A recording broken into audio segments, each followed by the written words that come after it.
Of the Business Power Hour with Darren, Dimples, and the Music Man, me. Hey, Dimps. Hey, Mr. Music Man, how you doing this evening? What's going on? How are you? Oh, good. What's up? Two ladies. This is a true story.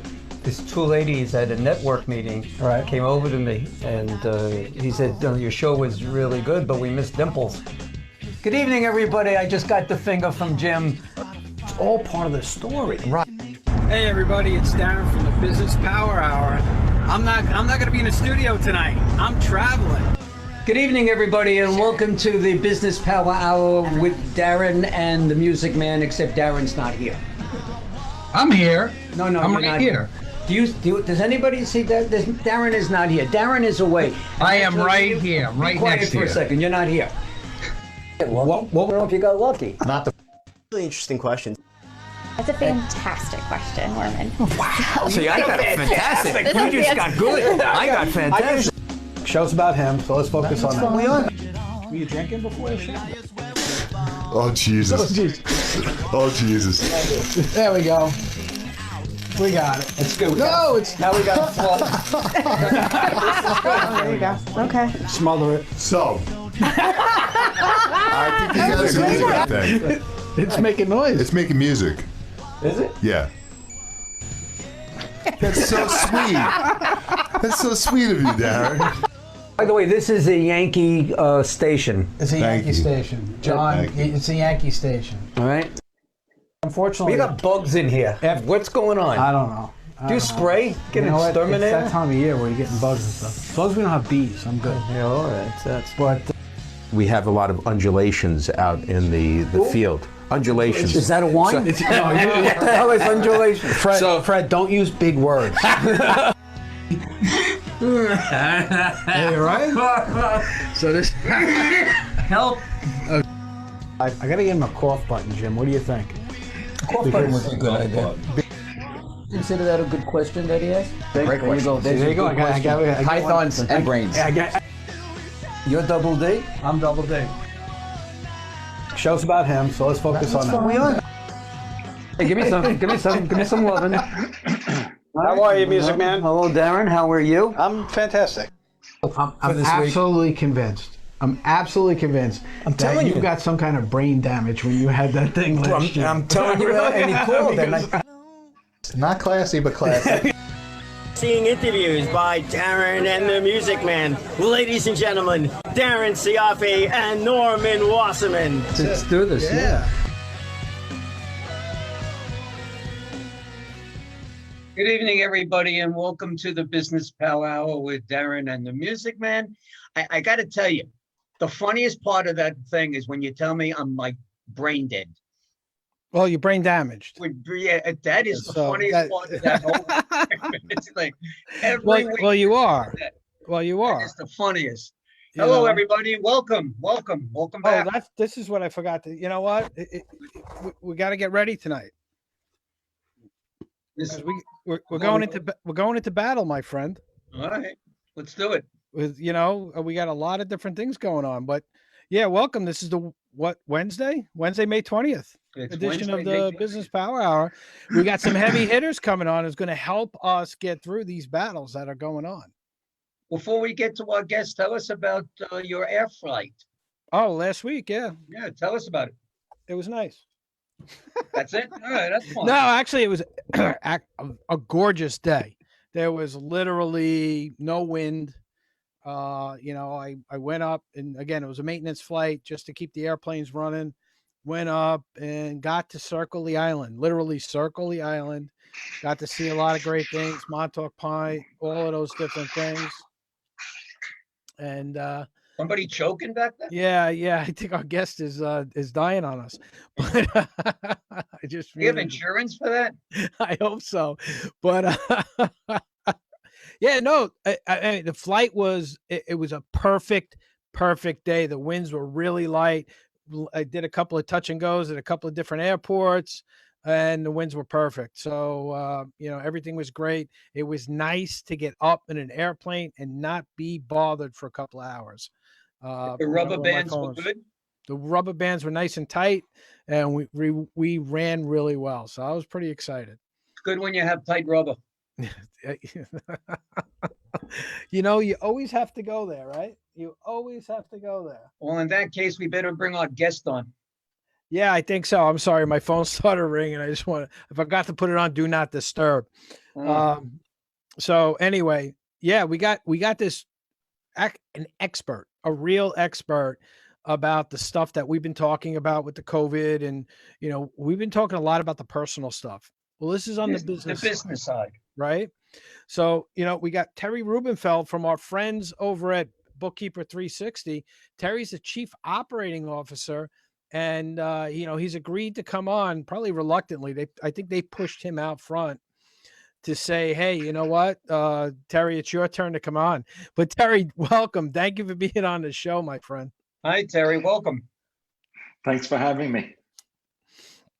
It's your this is the third or fourth time your company has been on. Really? Yeah. Nick's been on, I think, twice. So it's three times for you. Yeah. Nick's a popular guy. They like him when they come on here. We get good rating. Yeah. Because you're going to take over for him now, Terry. You're going to be the main guy. Yeah, we should have fun tonight. So Terry, tell us a little bit about yourself, and how you got involved with Bookkeeper 360. Sure. About 3 years ago, I was in my own private consulting practice. I had formerly been a partner in a pretty large CPA firm in Manhattan. I'd been, a chief financial officer of a $300 million apparel company for a couple of years, and I started my own consulting firm on Long Island.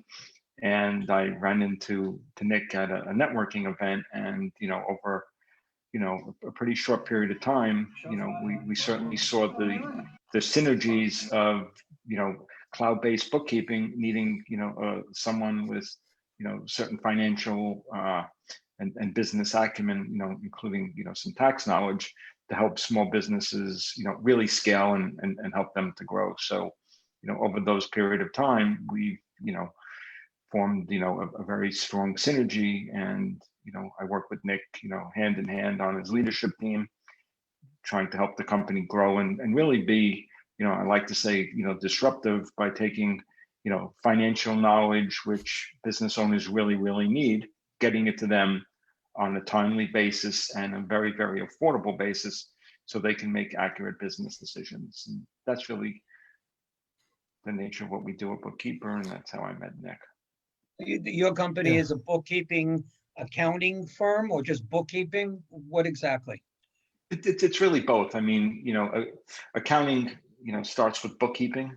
We prepare, we don't do, attest functions. We don't issue opinions on financial statements. That would be a normal CPA firm. I mean, I did that for many, many years. That's not what we do here. Here, we just provide internal financial statements to business owners, within 15, 18 days of the end of the month, so they can help and manage their business. And we really help them with their back office. We help them with bill pay, with payroll. We integrate different technologies with them.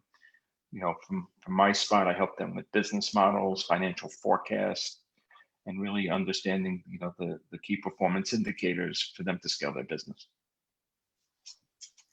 But Terry, you're an anomaly over at Bookkeeper 360. As you know, we've had a relationship, and I come into the office from time to time. But when you walk in the office, and Norm, that old thing where you got three things and which one doesn't fit. When you walk into the Bookkeeper 360 office and you look at the team, you go, wait a second, who's this old guy here? Because everybody's 13 years old in the office, he's the old guy in the office, right? It's how old is everybody? Everybody's under 30 or in their early 30s, right? Yeah, I mean, for the most part. The core of the company, Nick is a lot of course, a lot of you have watched the show have seen. He's in his, he's 27, and the other individual on a leadership team, Steve, is 27, and there's just a whole bunch of core group of people that are in their late 20s and early 30s. How many people do you have? How many people do you employ, let's say, before Corona? I don't know if you furloughed anybody or not, but how many did you have? We have almost 35 people. Nice. all domestic. We have a few that work in different states, and right now, thankfully, we can say that we haven't furloughed anybody. Everybody's working full time at full pay, and we're really excited and hoping to scale as soon as the world opens up a little bit. Okay, so let's get to the meat of it. So, Terry, we know you're a CPA. You worked for a CPA firm very traditionally for years. You're a partner in a firm, and you got involved in this company now. With this coronavirus thing coming, I know none of us saw this thing happening. And when this hit, how did it affect your client base first? And what adverse things or what positive things have you seen for them? Sure. Well, when this first started hitting, obviously the unknown is always the biggest fear. The first thing that we started doing, we have clients, just a little more about us. We have probably, we have several hundred clients, 400 or 500 clients all throughout the country because we're cloud-based. Most of our clients are not, in the home base here of New York. So the vast majority of our clients, outside of the Zoom, we never touch or see. So we have clients in all this different types of industries. We have some clients who are in hospitality. Some have, some have entertainment companies. Some have travel companies. So those types of industries obviously have been, ravaged by, what has happened and decimated. So, there's a certain way and certain things that we did with them. Other businesses, of course, didn't know what was going to happen. And, certainly most everybody has, certainly suffered some, sort of revenue pullback, some sort of collection issues, et cetera, et cetera. So really the advice that we were giving to, the different types of companies, the first thing was draw down any credit facility that you possibly had, business or personal. Because I lived through the 2008 financial crisis.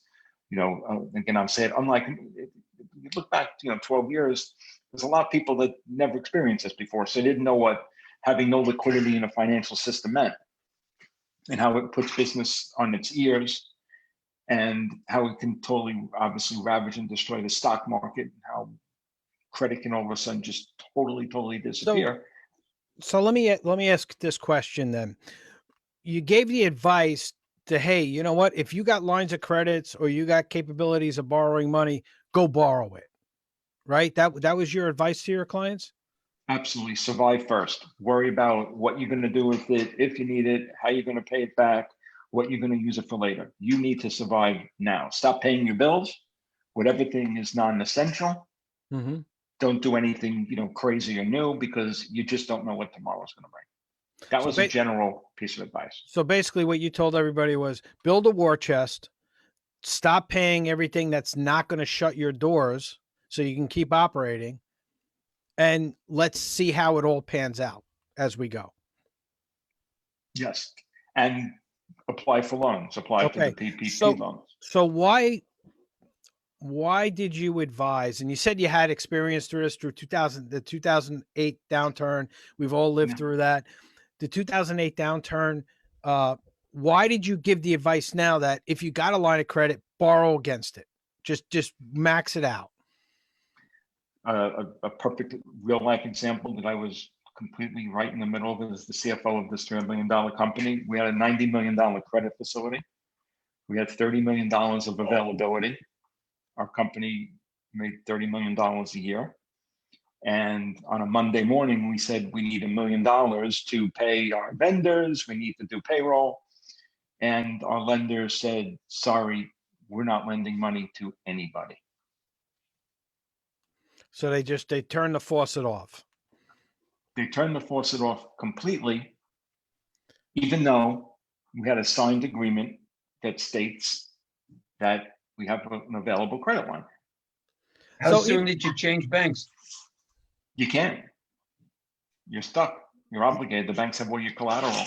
They have liens on all your assets. You're stuck. It was a pretty crazy time.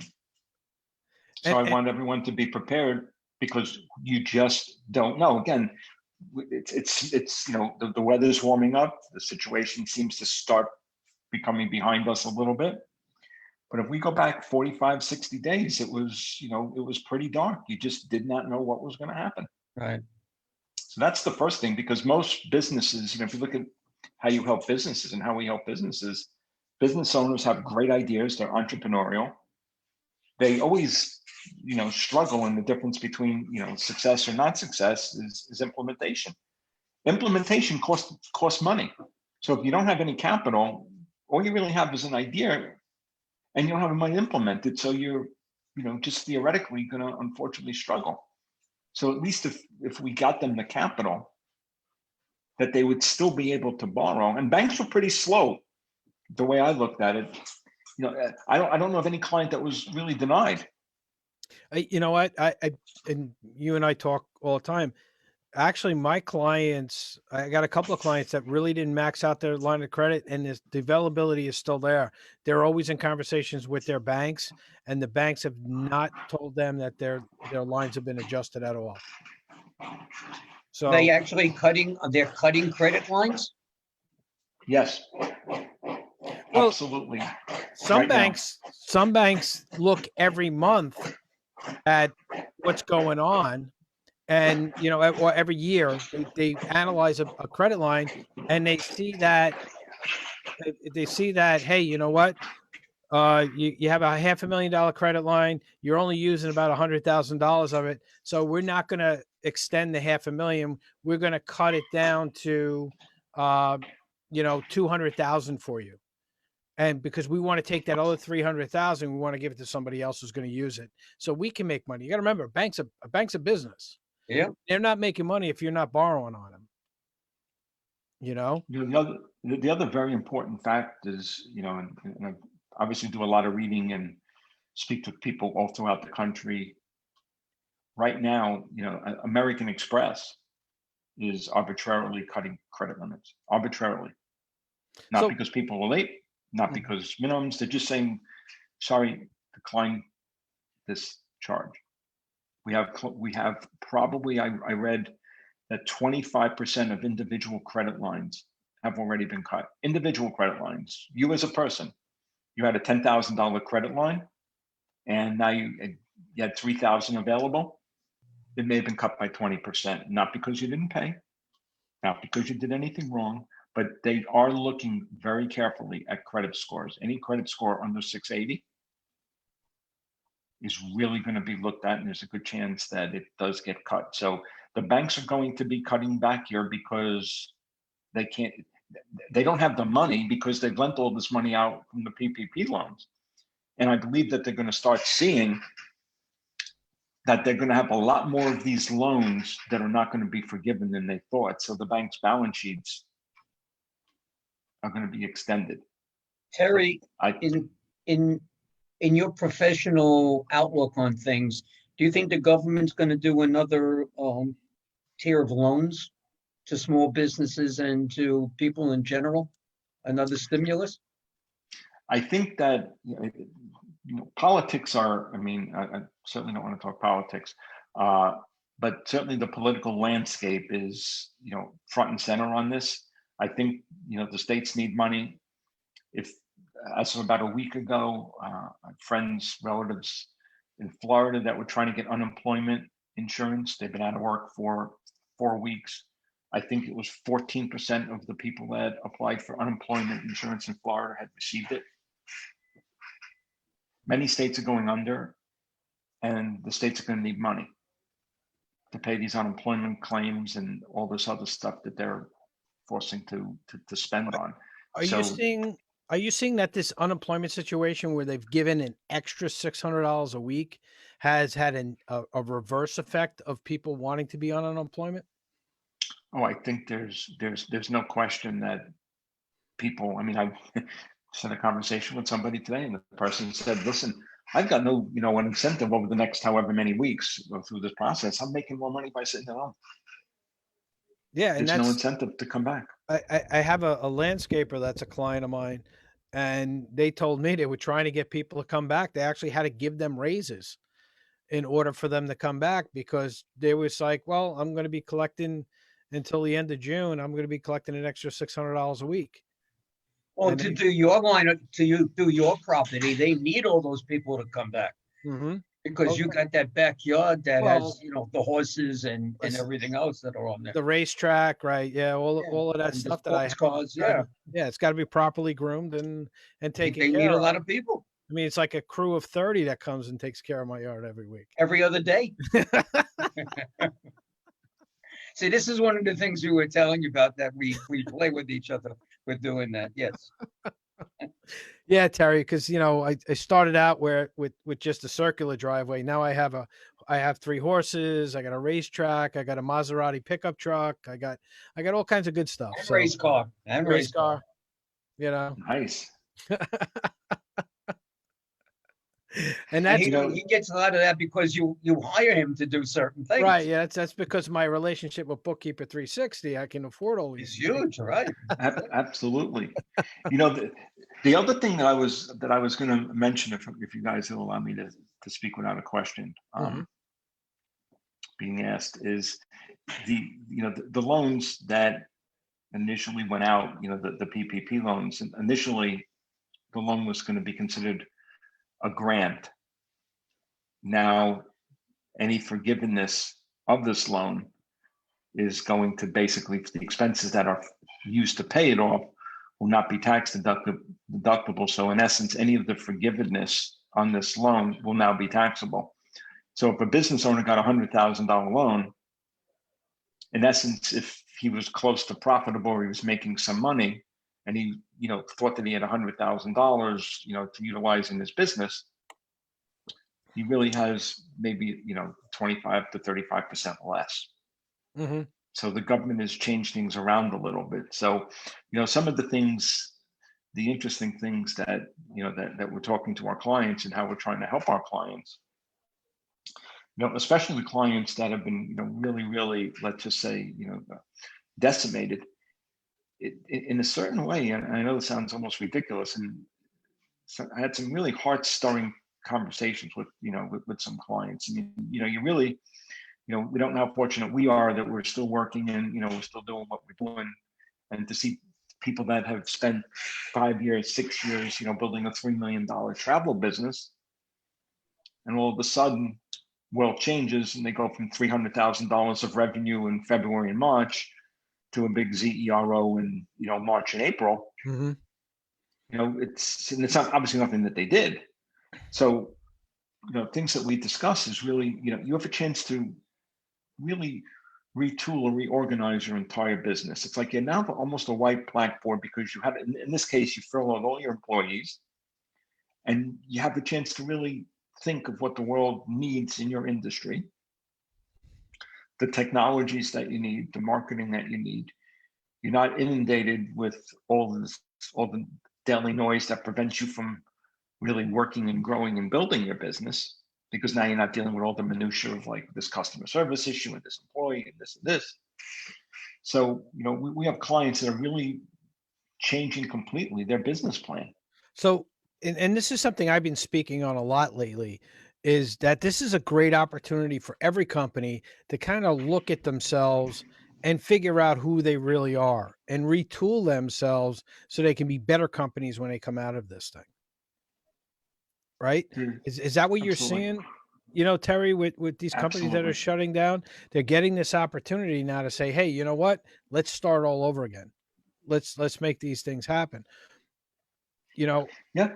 Let's talk a little bit. I'm going to go back to the PPP for a second, because you mentioned how changes have happened, and it seems to be, it's like almost weekly now that we're getting different changes, and they're changing this, they're changing that.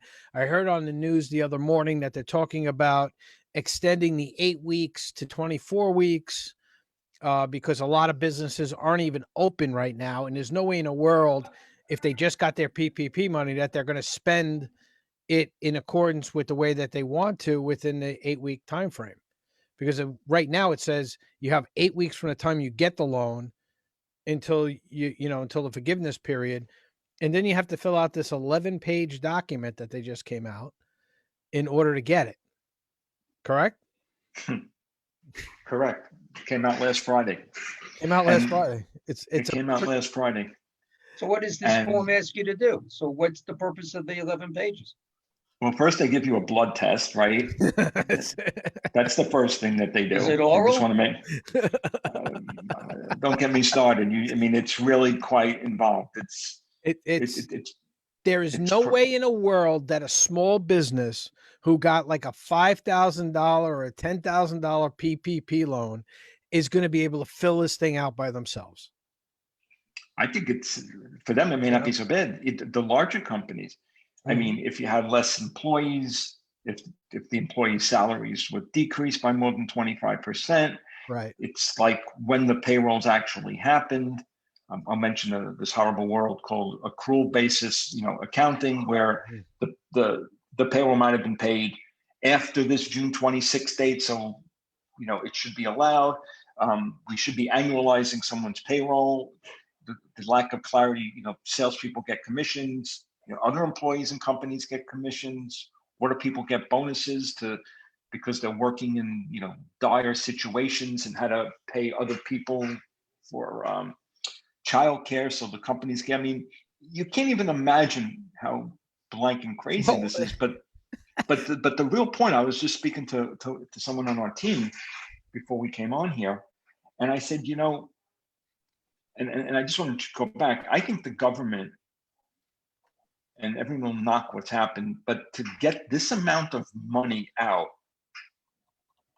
to all these different people in this period of time, I mean, I don't know if 90% went to the right place or 80% went to the right place, but I got to tell you, I'm really astonished by it. Are there going to be a lot of goddamn things that happen? Or, Ruby Hospitality took money and then they're giving it back. There's going to be lots and lots of those things. But for what they did when, the period was so, it was so black and scary, was amazing. And there's no way you could possibly realize what was going to happen, because I was just talking about, here's a company on May 1st, they got their money. The money came in, but they can't open for business. Yeah, they're say, for example, I saw the head of the Restaurant Association on the news, and he was at the White House, and he's told them, he goes, look, how are we going to spend this money in an 8-week period if we got it May 1st? We're not even open yet, nor is our you won't allow us to open. Right, you won't allow us to open. So, you're kind of saying you're screwed. So they're talking about now. That's why I said this thing. But getting back to this form. Back to Terry's point, it's absurd because on the form it says payroll incurs on the date that the checks are handed out. Then it says, or if the payroll company takes the money out of your account, the day it takes the money out of your account, then that's the date of payroll. Okay. Or it's considered from the date that the employee worked. That's the day that the payroll was earned. So it's given like 3 different definitions, and you sit there and go, what the hell do you mean? What is it? So, a lot of people are going to look at this thing and go, what do I do? How do I fill this thing out? How do I make sure that I'm doing? And what I tell my clients is just keep doing your payroll the way that you're doing your payroll, keep all the records tight. And we have to, on a weekly basis, and analyze where you are and then figure out if it's going to work or not. Well, what if you tell them it's not going to work? What are they supposed to do? They cry. No, Right, I mean, look, they're going to have to pay back a portion of it, if not all of it. And, that's what people don't get. They think the whole thing is going to be forgiven. Is that the same thing with the SBA loans? No, the SBA loans are different. That's a 30-year loan, okay, that you have to pay back at 3.75%. That's completely different. Mm-hmm. There's one really big difference in these 2 loans. The PPP loan is not personally guaranteed. So if I don't want to pick on the restaurant or the hospitality industry, but they don't spend all the money. They still owe the government X. The company's bankrupt. The corporation goes out of business. The individual doesn't suffer. The bank loses. Mm-hmm. And that's the reality. But that's why, if you watch Wall Street, that's why the bank stocks have been absolutely brutalized in the last 2 or 3 weeks. People sort of figured this out.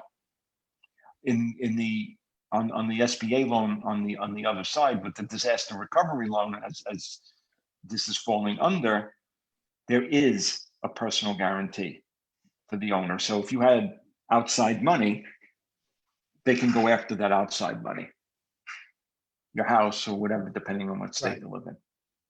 So it's a very, very big difference. It's a 30-year payout. It's more like a business loan, an SBA type of loan that, you know, is given. It's a good thing for people though, right? I mean, most of the people getting these loans It's a great thing. 60 years of age. They're not going to be around for 30 years. They get, don't laugh. And it goes They against get the they get $100,000 to help support their business. You know, God forbid something happens to them. What happens to that money? The balance. I'm sorry. They have a personal guarantee. Yeah, but if they're not here, how you paying it? Their estate. The answer is, unless it's a large company, they're not going to get that money back, and they're going to try to liquidate this company. But have you seen, Terry, have you seen large loans amounts for the EIDL? Yes. What's the largest? The largest one I've seen, because see, these are starting to come out now. Excuse me, the last 2 or 3 weeks, we've had several clients, the PPP money they got. Now they're getting, you know, EIDL loan, these loans. And these loans are, you know, pretty interesting because the PPP loan is, okay, here's your payroll, you know, multiply it, you're getting all that, add this, add that, add this, and boom, here's the number. With the EIDL, you give you give them, you know, your sales, and they ask you for financial information. And the more leveraged a company is, the less loan they get based on their revenue. Because I've seen companies that do $4 million in sales. One is a lot more leveraged than the other. One got, you know, a lot more money than the other. Right. Same application, same dollars, but different balance sheets. And why is that? Because this is a business loan. It's if more you know, and again, you had asked me a question which I didn't really answer in full either prior, so I'll just get back to it here. So, you know, in the normal business world, the SBA is for economic development, as you know, I'm sure most of you know. So typically, if a business wants to do, we'll call it a significant project, it wants to build a facility, let's just say, and it goes to its bank. And the facility cost, I'm just picking a nice big number, the facility costs $4 million. The bank, they're, you know, call it a major bank, is not going to lend this company, you know, 90% of the debt. They may lend half of it. And then they bring in the SBA, and the SBA takes a second position, and they put financial covenants into play. That's like this type of loan, because it's really based on some financial aspects of a business. The thing that has been contemplated, and people were starting to get a little, again, pissed off, and I haven't heard that it was passed, and I haven't looked the last day or two, so, you know, maybe this is something that's happened. The Main Street loans, which were supposed to be for larger companies, I think they had settled for, in the literature, minimum loan $500,000, but the loan was based on 4 times a company's EBITDA, less certain available credit facilities that they currently have out there. So now, this is a real. But where are they getting the EBITDA from? From audited financial statements or from a tax return? What is EBITDA? Earnings before interest, depreciation, and amortization. It's a matrix that lenders use to, you know, determine how much money they're willing to lend the company. It's also, you know, a formula that businesses are sometimes valued on as it pertains to sales. So when companies have, you know, higher, you know, EBITDA, it tends that they have higher value and more cash flow to pay off debt. So this is like a real commercial bank SBA loan that companies that are doing, I'll call it $5 to $10 million and up are going to be looking at. But that hasn't been approved yet. That's something that's interesting. There's one even for bigger companies, which is not really in our space, that's like 6 times even. I don't know what they're even thinking there. So they need to focus on it. Yeah.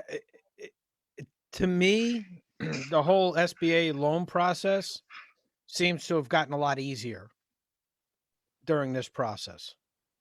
The EIDL loan companies, I know for a fact, shouldn't have gotten them.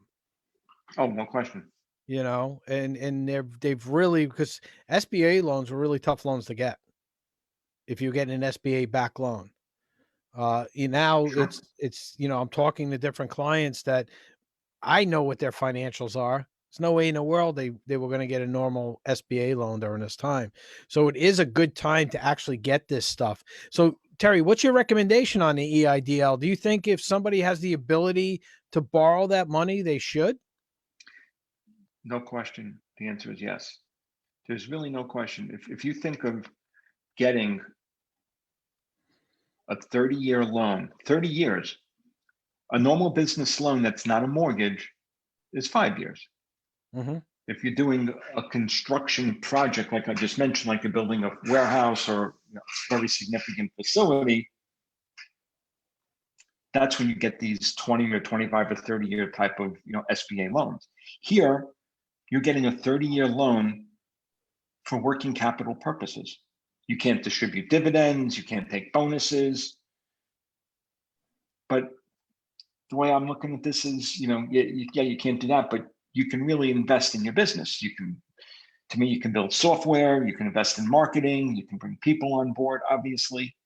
You can invest in new products and all different ways business owners make money, because you don't have to pay this back for 30 years. Well, let's talk about that a little bit, right? So with this coronavirus, there are a lot of new expenses that are going to be popping up that companies have never had to have before and never had to deal with, right? So we got face masks, we got gloves, we got distancing issues.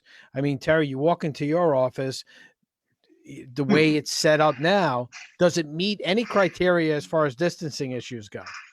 Well, most companies don't. And that's going to be a big industry now. Well, it's a great point. We were talking about this the other day, and the interesting part, that we as a company have to consider is, we are cloud-based. We're working very, very effectively from remotely, thankfully. And the thing that we miss each other as people. The collaboration, the entire energy and effort. The coffee bar. The coffee bar. The coffee bar. Everything. Taco. We missed. We missed our Cinco de Mayo party, right? Which was usually a huge event that I can't tell you how much planning goes to, and it just didn't happen. So we had to have an early cutoff day with the Zoom that everyone had to have, beer or tequila through Zoom. So at least we did something. But in all seriousness, nobody's 6 feet apart in one office where you have a bullpen area of people. What are you going to do? You have to. You can't say you can't go there because you can't necessarily reconfigure space. I mean, hopefully we're moving to a different space, and we're, we may just, have alternative teams, come in alternative days, depending. We may have people that, have kids that it's really helpful for them to be at home more so to, ease that burden. So, we're doing everything we possibly can to make it easier for, our team. I mean, are these New York State rules that have just come out with things that have to be put in, because they're talking about having barriers between desks, and so it's almost like they're forcing you to go to a cubicle type situation, which goes against what you guys do, the whole atmosphere of your office, because it is a really fun office to be in. No, I know. I mean, we had some pretty interesting furniture setups that we were, contemplating, prior to, and we'll wait to, hear back from the architect on what a new configuration might look like. And yeah, I'm sure it's going to cost us more money for all the things that you mentioned. I'm sure we're going to have masks and Purell and, all these other things, being a lot more conscious. We have lunches for people, et cetera, et cetera. Some people feel a certain way. I mean, I know I have, some, very close friends that are, a little bit older, and, they're very, very conscious. We have, a staff person said, the other day when we were just saying, hey, we don't, I have no idea when we're potentially going back. And we were saying, let's even talk about July 4th as, a consideration date, just around that period of time, Right. seeing what happens is. And, one of our 20 something staff people, big, strong, healthy guy, has been with the company for a long time, beyond, he's part of our senior leadership. He said, listen, I'm going to be honest with you. I'm going to be real slow to come back because I live with my parents and they're, both in their 60s. Mm-hmm. And here, you get a whole bunch of young people around, around kids, maybe a little more fearless than maybe some of the people who are a little bit older. Again, maybe not everybody, but there's lots and lots of considerations. I mean, this is like an HR. I know some of our HR friends and colleagues. There's nonstop questions on this. Well, and that's something that it's something that has to be addressed, and it's going to be a problem, like you said. What I'm hearing from a lot of people is, hey, I don't want to come back and be this close to people. And I'm concerned with, I tell everybody goes, well, I'm not sick, or I wouldn't get you sick. If you're carrying, you have no idea if you're getting people sick. Absolutely. It's and everybody thinks this is a biggest problem with our society is everybody wants to hug everybody. Terry's office is like everybody is fun and everybody's on top of each other and everybody knows each other. And there's a great camaraderie in that office. And I'm sure when they all get back together, everybody's going to want to be hugging everybody, but you just can't do that at this particular time. Until we get a solution to this problem, we gotta keep our distance. And, there's a lot of alternatives you're hearing like, our friend Anthony Acampora, his office, they're only going to bring in, they're not going to go past, I think, 60% of capacity at any time in the office. What are they allowed to go? What's the percentage that they can go? They can go 100%, but they got to have barriers. They got to have gloves. And they're going to have all of those things, but for the comfort of their own people, because they're getting feedback from their own people saying, I don't want to go in the office. I'm afraid, or I have young kids and I don't want to bring it home and have my young kids affected.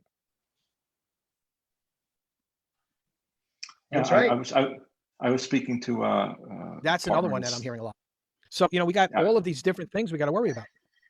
I mean, I was hearing from a partner in a CPA firm. I don't know, maybe it was 30 people out in the island, and they have you can work from home. We can work from the office. Mm-hmm. I'm sure. I don't know if they have barriers or all these things which are new that are coming out. And the interesting thing is, all the younger people are in the office, and all the older people are at home. That's an interesting thing. That's definitely an interesting thing that the younger people are there. Well, the thing is, it comes down to it. Do the younger people have kids, right? Because that seems to be that's I have a client right now where one of the partners has young kids, and they refuse to go in. Even though they're needed in, they said, "Okay, I'll go in as long as nobody else is there." And the other partner's like, well, no, we got to be here together. And you got to figure it out because I got young kids and I'm not going to expose them to anything. And that's a real fear. That's definitely a real fear that you have to worry about. No, listen, there's no question about it. Just being home, and I got young kids. It also depends on the industry that you're in. If you're in the sports world, for argument's sake, it's a different situation. Me being in the entertainment business is a totally different situation. I thrive on the fact that I get a lot of people to come to a concert. Can't happen anymore. Not going to be. And nobody knows how long that's going to take. Well, that's, Yeah. I mean, I figured March or April, maybe next year, after people are gonna be afraid to get out of the house no matter what. So I think what it's they not have gonna to, happen till March, April next year when there's a shot that people can take. And then maybe if they clear their mind, they'll be able to get out. I think everybody's going to be overly cautious until they come up with a solution. Until you can get a shot, and then you're going to be fine. And I think even then people are going to be hesitant. Absolutely. you know look, this is something we've never dealt with before. No. We've dealt with downturns in the economy and things like that. We haven't dealt with anything like this. But thank God that we have this technology and we have these different things. Because think about it, 25 years ago we didn't have this, right? Yeah, there's no question. I can only tell you because we work with a lot of young tech companies in different industries, and building mobile apps, and there's a lot of money chasing a lot of ideas. The e-commerce space. I'm not telling anyone what everyone doesn't know, but all this we'll call it potentially the final death knell to brick and mortar real estate. I mean, you're just seeing what was going to happen over 2, 3, 4 years, unfortunately has happened. So there's a massive paradigm change between people who used to work in retail stores and people who now might be involved in shipping those retail products or customer service or some other sort of fulfillment or potentially some logistics, marketing. Mm-hmm. There's going to be a huge change in how we shop, how we do things, where we go. So I think we're going to have a very, very significant retraining of a lot of our workforce. I mean, 40% of people who are making under $40,000, are unemployed right now. Yeah. I mean, that's just, such a horrible, horrible thing that the people who can least afford it are unemployed and they're barely surviving. And, they may not have a job as a waiter, a busboy, or, whatever that, lower level job might be. Yeah, I mean, one of the points I've been making is, think about these waiters and waitresses who now are suffering from PTSD because someone in their family got coronavirus and died or was very sick and almost died. And now you want them to go and work in an environment where basically you got germs flying all over the place. Because think about it, in a restaurant, people can't keep their masks on. They have to take their masks off to eat. I know. So you're exposed. It's like being in a hospital, and you got the same type of exposure, in that environment. So I understand why. Hey, you know what? Sit down at a restaurant just isn't working right now, and I don't think it's going to work for a while. Yeah, I mean, I think once, as you had mentioned, Darren, once there is a cure, or even that they think here's the cure and how they sort of start manufacturing at any sort of scale and who partners with who, people are going to be a little bit more likely to, dip their toes. Mm-hmm. Terry, does 360 ever do seminars and such, like about the topics that we're talking here this evening? Is that a Zoom type of seminar? Do you offer that, or are you thinking about such? Yeah, I mean, it's a great question. I'll make it two different, answer it in two parts. One is we have on when we were in the office, every Thursday morning we have an hour training, which is a little different. I mean, we really invest a lot in our employees, and the topics will be, either someone from the leadership team, staff people, and sometimes outside people. It's always about either it's accounting, it's finance, it could be about how to sell a business, how to structure something, how to read a financial statement. Is this just for your employees, or this is for your clients? This is just for our employees. This starts as one thing that we do. The other thing that is, part of what our business plan is, and Darren's right in the middle of it, maybe more than the middle of it, leading it. but in the new space that we were, that we were contemplating and, ready to, jump in, we were going to have a media room. And, a lot of what we were going to do is, get our clients involved and, giving them airtime and, what their business is and having them talk about topics. So we have most of our clients are, probably in their early to mid 30s. So there would certainly be potentially hundreds of clients that would be interested in, sharing experiences and talking about different industries and, all life facts that, could be pertinent. And obviously technology, is a major part of our firm. So I don't know if I answered your question or not, or just gave you a story. Sounds right. So, yeah, I think you did, Terry. I think his question was more, do you go out and do outside seminars and stuff like that? I know you have a touring schedule, Terry, and you're out all the time speaking to different groups and. Well, now you can't. So Terry did answer the question by saying that, yeah, it'll be done via Zoom, I guess, for the clients. Yeah, and that's what they do. And that's what they, and like Terry said, I actually, have been privileged with actually being one of those people that came in on Thursday morning and worked with their team. That's why I said it's a lot of fun over there, and we they do invest a lot of time to make sure their people are the best people for all of their clients. So that it is literally a great thing that they do there. So the other thing that I always like to say, and to me it's like real important when you're working with people, especially in today's times. I'd like to say if anyone says anything about Bookkeeper 360, it's that we really try to help people. Mhm. I remember when all these horrible things were happening.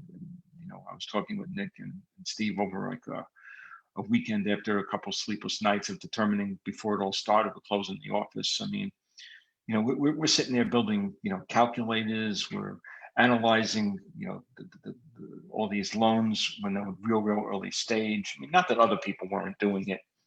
And then, we sort of sat there, all the people, we're not billing any clients. And, fortunately, we haven't had too many, anything that we've lost, we pretty much, put back because we're not, have an extensive hospitality or travel part of our portfolio. So, thankfully for that.